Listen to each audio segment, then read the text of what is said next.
से भक्त भावरे बंधा से भक्त बश्चल केतेबेले से भक्त हाथरू नड़िया नियंती तो केतेबेले से भक्तर बालीरथरे भी बसंती भक्तर भावना को बुझंती सेथिपाई तो तांकु भाव विनोदिया कहुए जेतेबेले भक्ति और आस्थार कथा आसे सेठी पत्थर भी ठाकुर भली देखा जाती तेबे सेही जगन्नाथों को निज गाँव में स्थापित करी तांकु प्रतिदिन दर्शन करने सह तांको आशीर्वाद नेबा पई चली नूतन मंदिर प्रतिष्ठा पई कार्यक्रम बलांगीर जिला पाटणागढ़ ब्लॉक मुदघाट ग्राम में नवनिर्मित जगन्नाथ मंदिर प्रतिष्ठा उपलक्षे कलश यात्रा अनुष्ठित हो जाइछि।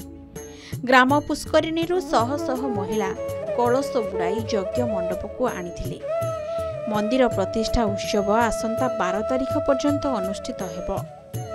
मंदिर प्रतिष्ठा उत्सव उपलक्षे प्रतिदिन नामयज्ञ घृतयज्ञ अन्नयज्ञ अनुष्ठित हेबो। ग्रामर तथा एहार आखपाख ग्रामवासी मिलित उद्यम एही मंदिर प्रतिष्ठा उत्सव बहु जाकजमकर करबा पई समस्ते उद्यम जारी रखिछंती।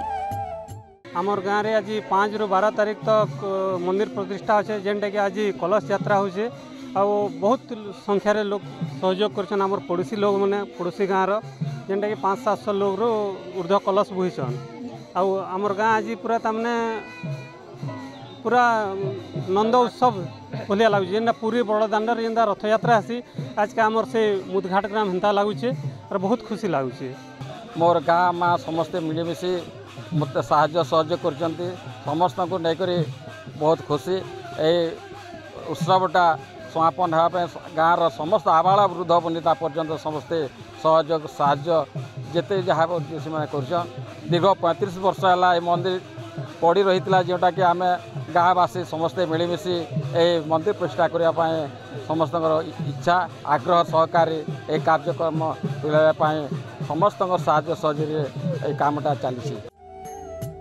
भावर ठाकुर हेउछंती भाव विनोदिया कला ठाकुर हाथ टेकी थरे हृदय डाकिदेले भक्तों पाखक चली आसती कला सात तेबे एभली एक पवित्र कार्य जोग देइछंती शह शह संख्यक भक्त।